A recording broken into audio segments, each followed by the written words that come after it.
Hi everyone, good evening. This is Aditi. I'm an account manager with WS Group, and I thank you all for joining the webinar today. So the topic for today would be virtual events and how they are bridging the social distancing gap. And I have with me Siddharth and Dipesh, who would be sharing their insights from many years in the event and product industry. So I think before we even start, I think I should, assure you all that as event creators across the globe, we've been watching how the COVID pandemic has evolved.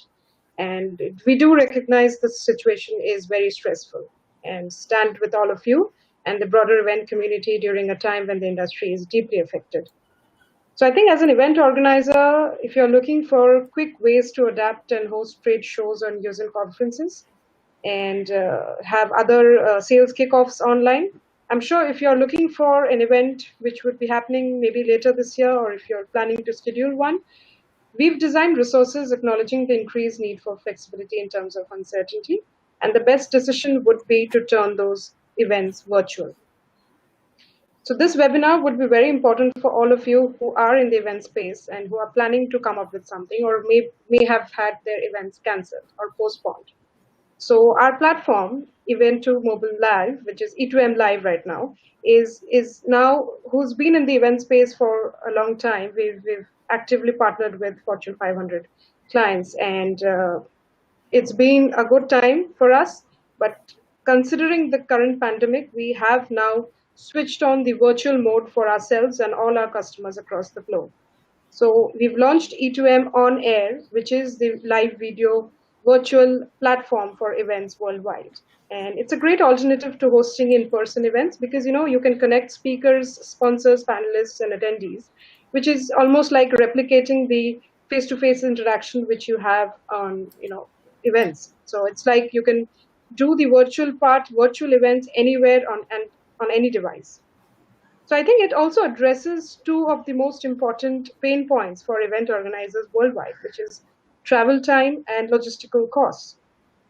So I think without much delay, I would introduce you all to my guests. So Siddharth, popularly known as Sid, is the CEO of WebSpices, and he's also the chief innovator for E2M Live, while Dipesh is the product head who leads the engineering labs at E2M.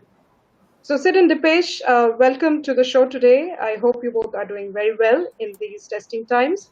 And I will let you both take it forward from here. And then, yes, to the audience, it is a 30 minutes webinar, but yes, feel free to drop in your questions anytime in the left panel. And the 30 minutes would be followed up with a question and answer session as well. Yeah. So over to you, Siddharth and Dipesh. How's it going? Good. Thanks, Aditi. Thanks for the kickoff. Yeah. And I think for sure these are times. I mean, if you guys have seen the Excel Center in London, you know how those the exhibitor booths have been converted into hospital beds. You know, it's quite a not ironic, but quite a parallel reminder to where we are. But the fact is, this industry is as large as the digital advertising industry, or actually the advertising industry overall. So we are looking at roughly 700 billion in revenues for the ad industry. At the same time, sorry, just one second. Yeah, Aditi, I can hear you. Am I audible? I just want to make sure. Yeah. Yes. Yeah. Please. Yeah. So. So what I'm trying to say is that the events industry is as large as the global advertising industry, which is about 700 billion, which includes both online and offline traditional advertising. So the need for the events will continue. There is no way we can stop because a lot of businesses are dependent on this, and that's the overview. And I think like how people are realizing that going with the traditional video conference tools, how they've actually, rather than a fallback, they're actually more useful in terms of time optimization and costs. Our customers, we have one of the largest asset managers in the US, Capital Group, which is more than 100 years old, which is now using OnAir. and they're realizing that this is actually a platform that they would like to continue to use even when things go normal. So yeah, so we've been working on this already for a while, and it just so happened that we expedited the rollout, which allows you to, number one, have all your keynotes, have all your sessions stream live at the same time. You still have your breakout sessions. At the same time, the traditional roundtables that you had during lunchtime, the system gives you that same equivalent roundtables. So you're sitting and you discover people accidentally. We want to make sure that you still have that element of discovery that happens in a real world setting or an in-person event.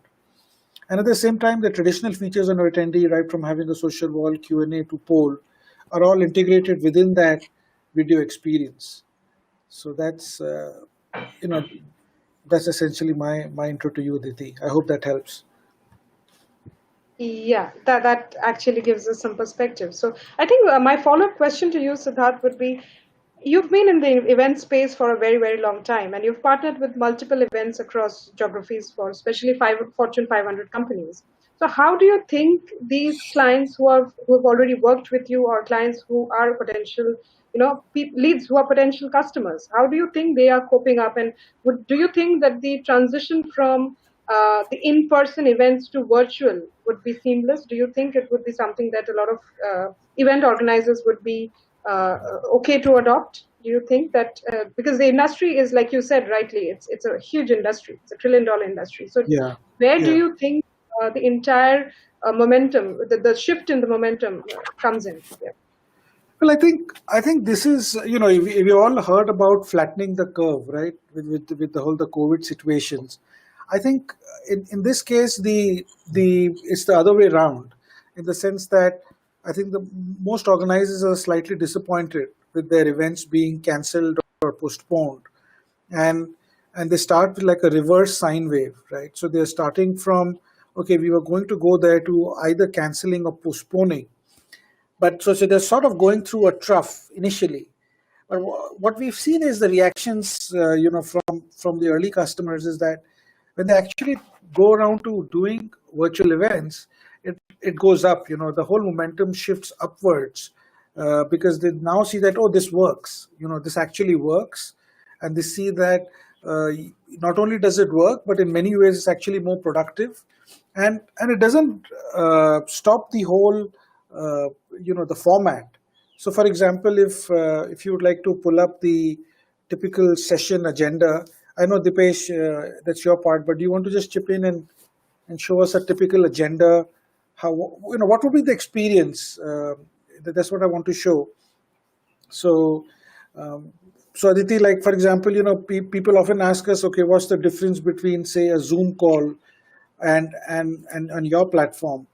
And essentially, Absolutely. what you're I think showing that here. was going to be my second question to you. I mean, can you tell us how is E2M OnAir, different from the most commonly used web conferencing tools like WebEx, Zoom, for that matter? Yeah. I mean, how would your attendees behave differently? Why do you think an event organizer would go for an E2M Air rather than going for WebEx?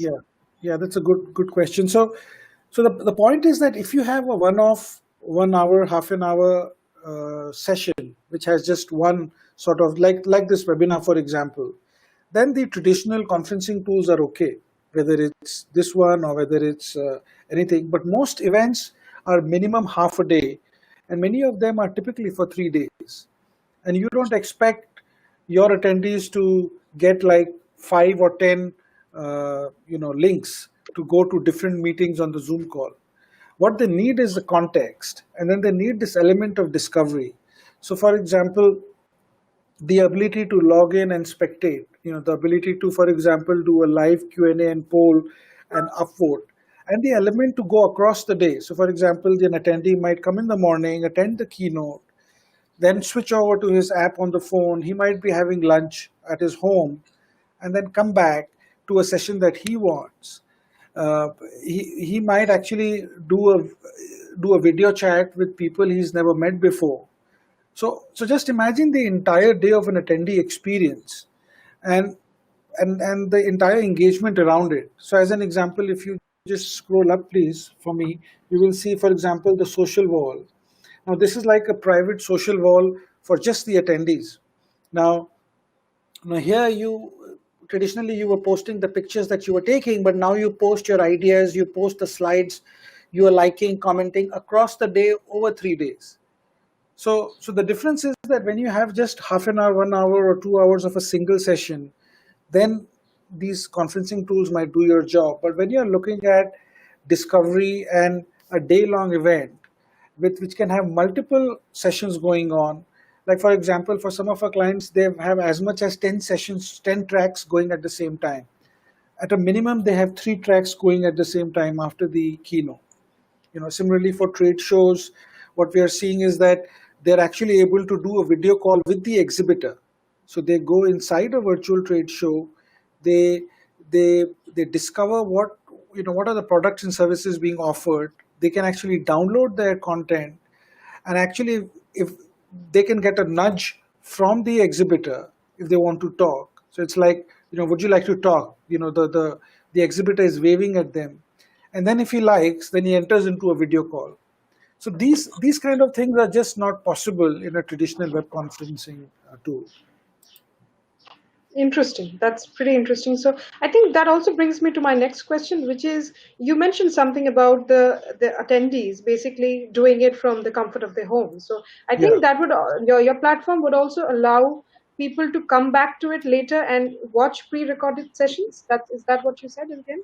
Yeah. So this is a security setting which is maintained by the event manager, and they can switch it on or off, which is recording every session, and that goes on to the cloud, which means that all the sessions can be watched later by a larger audience, or the event manager might put it behind a paywall and sell it for subscription later.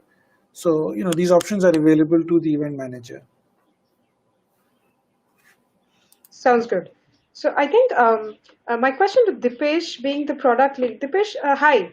Could you maybe tell us more about some of the super interesting features of the virtual platform? Like Siddharth rightly said, so there's this exhibitor meetup, there are roundtable videos and session broadcast sessions as well. So if you could give us some insights as to what really helped you to conceptualize these key features, which are very essential to online conferences.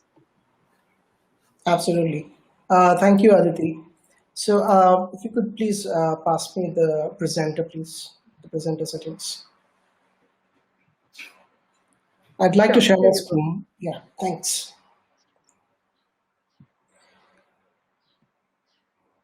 So essentially, like Sid has mentioned, typically if it's a matter of a recreational sports or a expo, then it makes sense that, okay, with the present situation we are in, we can postpone that or probably cancel that. But for corporate conferences, it's simply not possible to simply stop them altogether. That's where we need the capability of something like E2M OnAir, which can give us the context of an event and also bring the ability to discover new content and meet new people and network with them. So for this webinar, I have with me the mobile responsive site as a demo. So you know that E2M Air supports both native iOS and Android. So if you see on my screen, I have the list of sessions. So the sessions are listed based on the date and time, and every session has its own unique video stream. So if I have to simply see the broadcast of a particular session, I hit the view broadcast button and I can join the live stream right away. I don't have to look for a Zoom link. I don't have to do any of that. Once I do so, I get to see, so this is a presentation which is being broadcasted by one of my colleagues. So you can see that there is a presenter view, there is a screen share view. The best part is that the broadcast can support up to 16 presenters at the same time. So we are looking at the possibilities here to allow at least up to 16 people to collaborate and talk on a discussion. And it doesn't just end there. Attendees can join sessions and interact without the need to download anything. So it is web-based, and it simply just works. It works on your mobile phone, it works on your laptop, because that's where most of the people are nowadays with the work from home situation. They're using their laptops. So it is pretty seamless and it's simple to use. What we have also seen is that planners, a lot of our planners, they use the scheduled push alert to notify before a session starts. So it is very useful, because if people are away doing some stuff at their house, right from the lock screen, they can launch the stream, and it will directly take them to the video broadcast stream, and they can view it instantly. On the other side, for the speakers, we have something called Green Room, where speakers can prepare with other panelists before they go live with the broadcast. So they get a bunch of tools, right from the basic ones, like controlling the camera or sharing the screen. Like I said, it supports multiple panelists, so they can do a group discussion, they can form a strategy, they can do the finer details before they go live. And once they're ready, they can simply hit this button, which you see on the right side, right corner, and the session can go live from there. Now, we don't just stop here with only the video piece. There are some interactive elements as well to it, like instant polls can be created to understand the attendees' needs and interests and get real-time feedback. We also have live question and answers, which is a great way to get questions from audience in real time. And features like upvoting helps to save time and maximize the impact of a Q&A slot, right? So for some of the people attending this webinar, the broadcast can scale up to tens of thousands of viewers, if that is the question that comes to your mind. So it is a really scalable platform. And what we support is a Absolutely. high. I was just going to ask you that. I was just going to ask, what do you think of the scalability aspect? Because once you're Yeah. virtual and you have audiences across the globe, how do you think you would be taking care of the immense need of scalability here in the virtual part of it?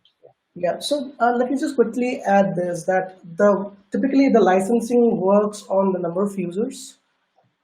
So we work very closely with the event planners, and we plan it out well ahead of time, so that we provision our instance before time, so that it can scale that much. So if it's a 500 attendee event, then it's a different setup. It's a 1,000 attendee, it's different. Recently, in the month of January, we had an event where there were 80,000 people. So it performed really well, including not just the broadcast, including the interactive pieces. So in terms of the quality of the video, also let me add that we support high definition quality video. And the best part is that we have a technology which gives the variable bit rate. That means that if there is a connectivity issue with any one of the viewers using a mobile connection, at that point of time, the video quality will automatically scale down. So that way it is really simple to set up, and it's really easy to start a broadcast. Even for people who are doing this for the very first time, it's super easy for them. Interesting. Thanks, Yeah. Dipesh, for delving deep. So I think that brings me to my next question. You have worked with Siddharth extensively, serving clients, especially in the Singapore market, where you've had, you've partnered with Singapore Summit, you've partnered with APACMed, and you've also done the recent extremely large exhibitions for Electrama, so EMA, so Electrical Manufacturers Association, and also for the equipment, the largest, I think, equipment event industry for XCon in India. So how has your experience been in such large conferences? How do you think attendees have engaged, and what do you think is your products core USP in terms of attendee engagement? So, like Sid has mentioned, I think the core to any event is the ability to discover. So, discovery, when I say discovery, it's about discovering content. So, it could be discovering new sessions, it could be discovering new people, connecting with them. And with a virtual platform now, you can do the same thing virtually. So that's what with OnAir we are trying to do. Right. And do you think the transition, like I was asking Sid as well, do you think the transition would be comfortable for a lot of people?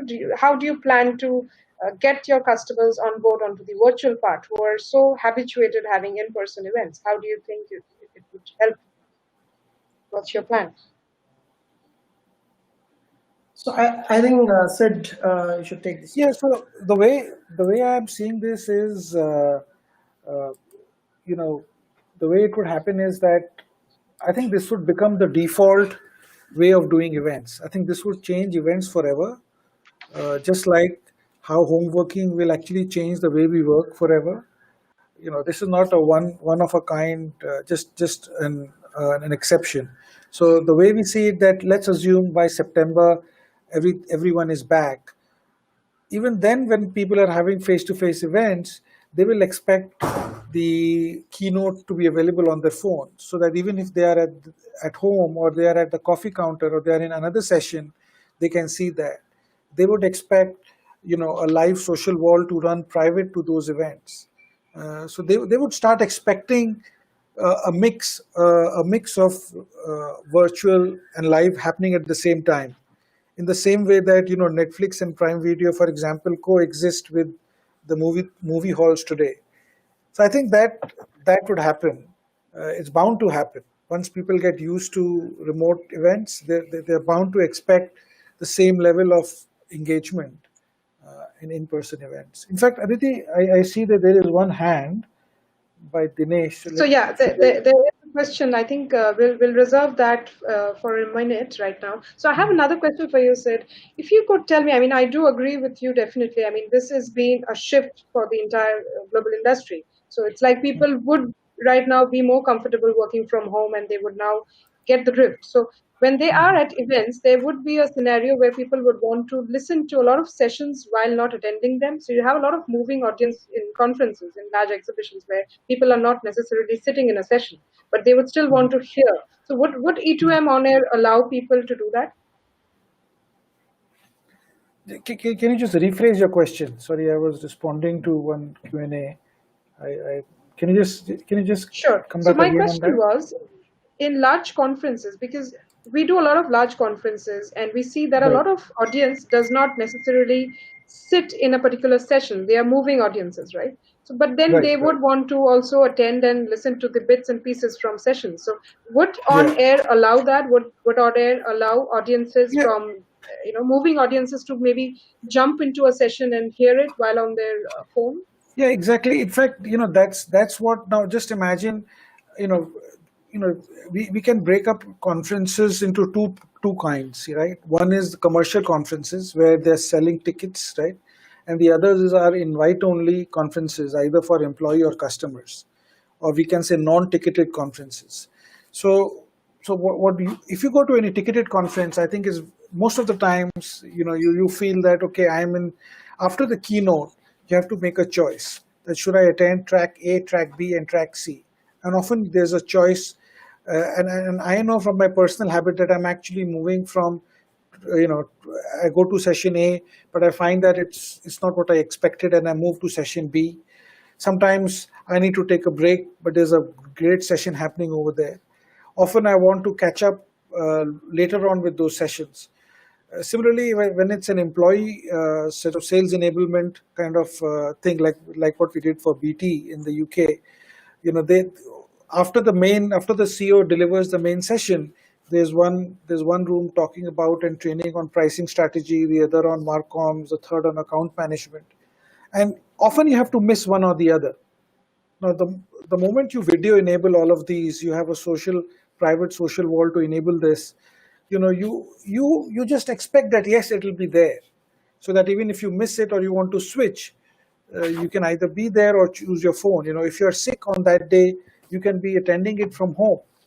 So I think what will happen is that this will actually expand the event market, because even if you're an event with say 500 attendees, going forward, you would find that you can grow to 5,000 attendees, just because you can adopt that. It's probably the similar thing what Facebook Live did for, or Instagram Live did for consumers.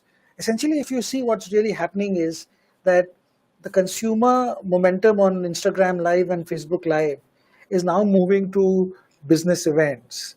And that's always been the journey. Something starts in the consumer world and they seep in, whether it's chat or whether it's email, social media, almost any technology that you see, engagement technology you see, has started on the consumer world and it has seeped into the business world. And I think that that's what will happen here in the event world as well. Excellent. Agreed. Totally. Yeah. And I think it's also a great time to adopt new technologies. I mean, we are working from home extensively. All of us, I mean, the world is working from home. So I think it's a great time to even hone our skill set and adopt new technologies. I think that is going to be the next era of digital development. So I think now I'll come back to the questions. I think the floor is now open to questions for all. And we've already received one from Sharon. So Sharon would like to know how much does it cost to host an event on E2M Air, and I think she's mentioned that she's looking for around 10 events online. So I'm taking that offline, and we'll respond back to her, taking her email, and we'll respond back to her. But generally, the pricing is a function of number of users and the number of events. So we will send her that. But I think you could unmute Dinesh perhaps, and he could just talk. Or maybe I can do that. Okay.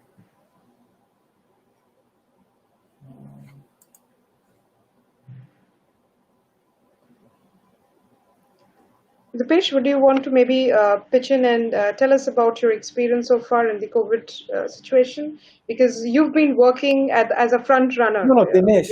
What I meant to say is Dinesh. Yeah. Dinesh, you can talk now since you raised your hand. If you'd like to ask a question. Are you able to hear me? Yes, we can. Yeah. Okay. It's a good interactions in fact, the content wise. I just want to have one information that the questions from the sales perspective. When we go and discuss with the customers about the product, it's USP, and then try to gauge his reactions, whether he's convinced, not convinced, he is for the product or not for the product, or some competition is doing better. How exactly the digital platform in terms of interactions, presentations will help in understanding that we are on the right track or not. That's number one. Number two, when things are becoming more on digital, and understandably so, because the market is going to change after some time in terms of logistic, costing, sustainability, and all that. Is there a way that some digital footprinting with respect to the human behavior can also be incorporated to understand you are talking to the right people, they are absorbing the message rightly, and you are on the right track? So these are some of the questions I have got.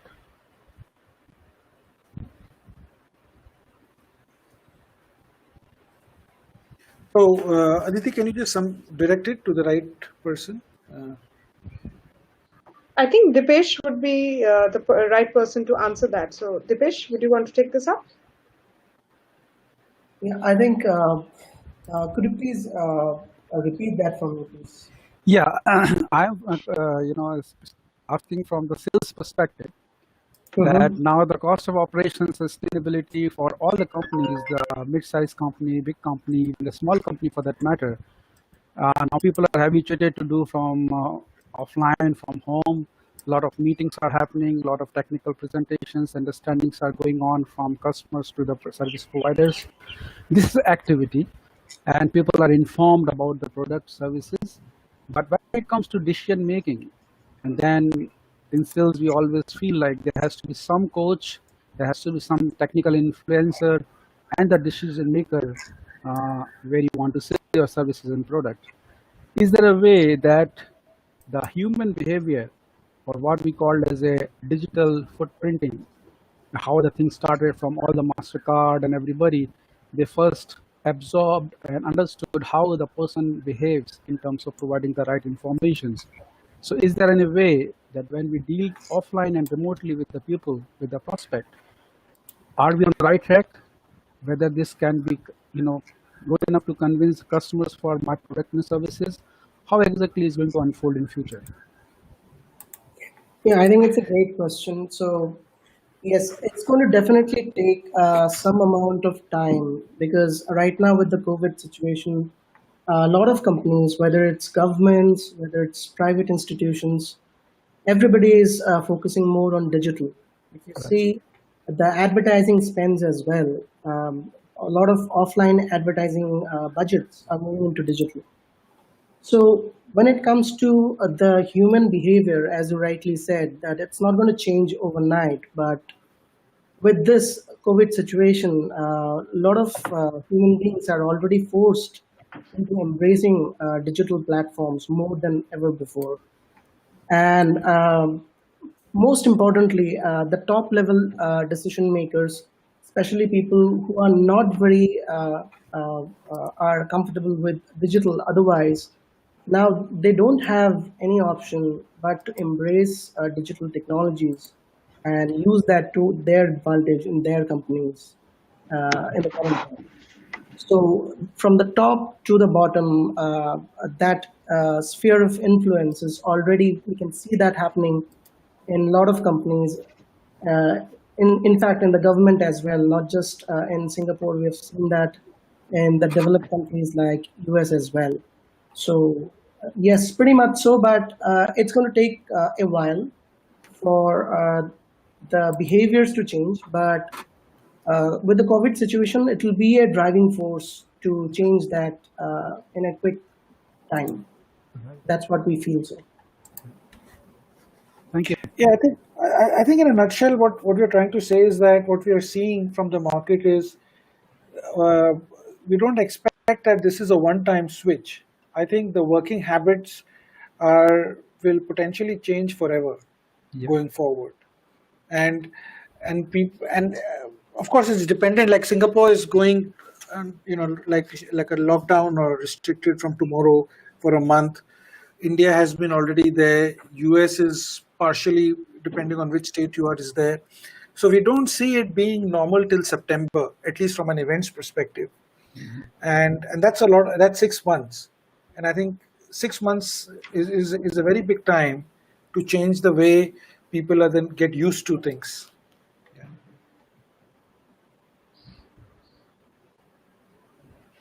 Thanks, Sid. So I think that would answer your question, Dinesh. Would you like to ask thanks something very much. more? Yeah, thanks very much. So I think Kirat also has a question. Where the question is, does OnAir have a feature for breakout rooms? Yeah, exactly. So breakout rooms is actually the session track. So if Dipesh, you can show the agenda in terms of the typical agenda. Yeah. Then essentially the tracks after the keynote, they're essentially breakout rooms, or if it's a small group of 6 people who all are talking, then it becomes a roundtable. So yes, you can have multiple sessions at the same time, and they are essentially the breakout rooms.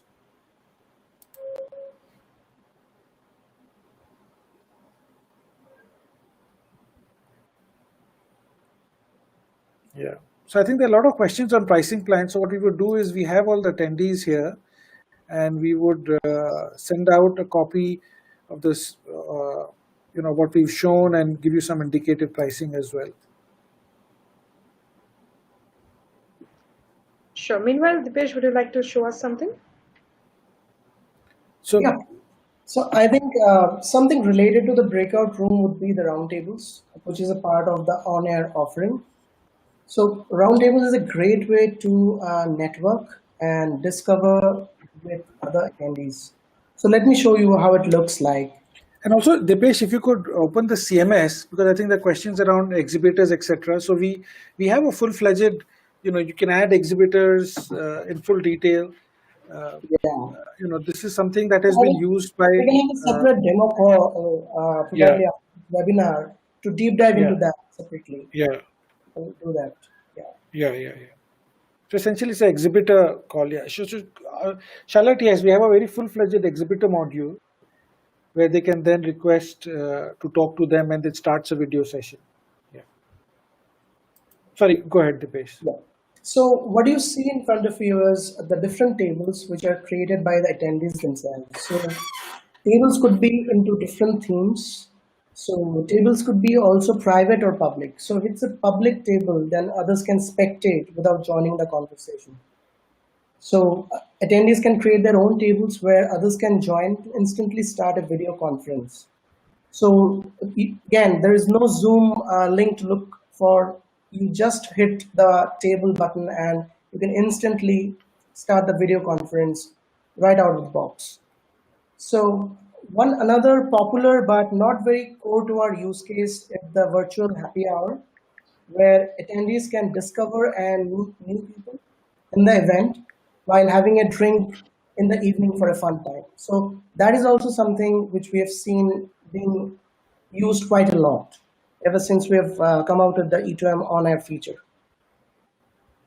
So apart from that, we have other features like the social wall, which helps in having a community feeling within the context of an event.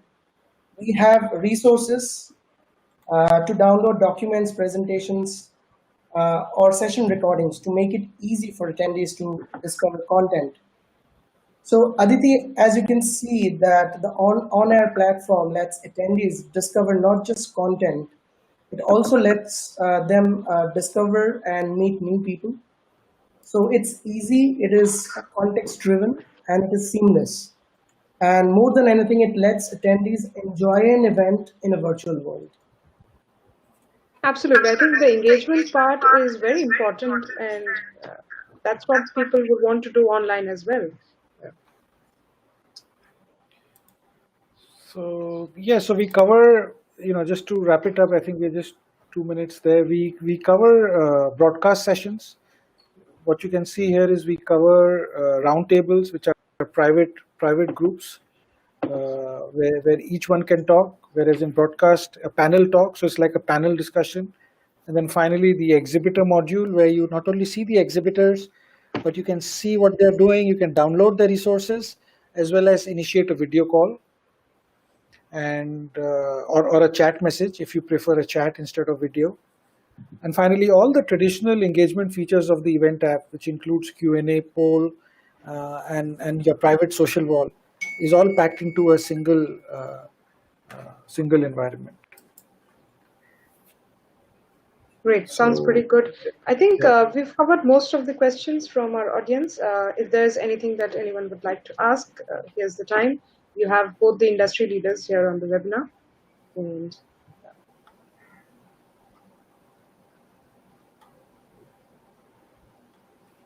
okay, so I have a question from Charlotte. I think, would the app cover registration as well? I think that's a very good question. I'm pretty sure Dipesh would want to take it up.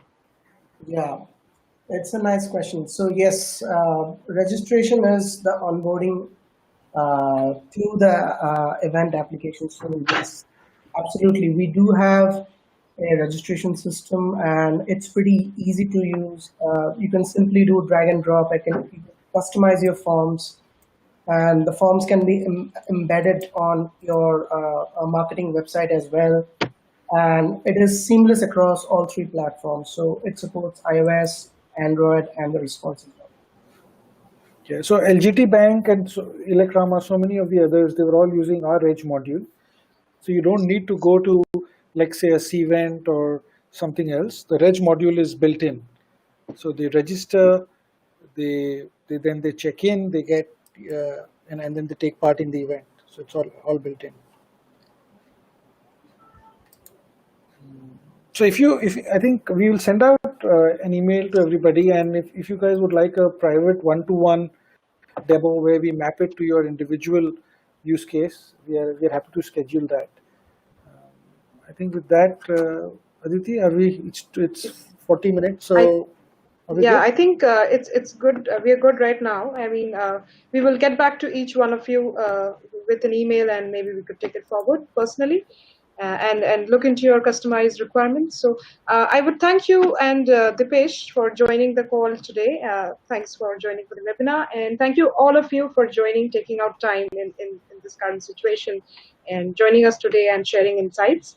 It was a lovely discussion, and thank you, Siddharth, thank you, Dipesh, and my audience. It was great talking Thanks to you all. all. Thanks Have a a lot. Be good day safe. ahead.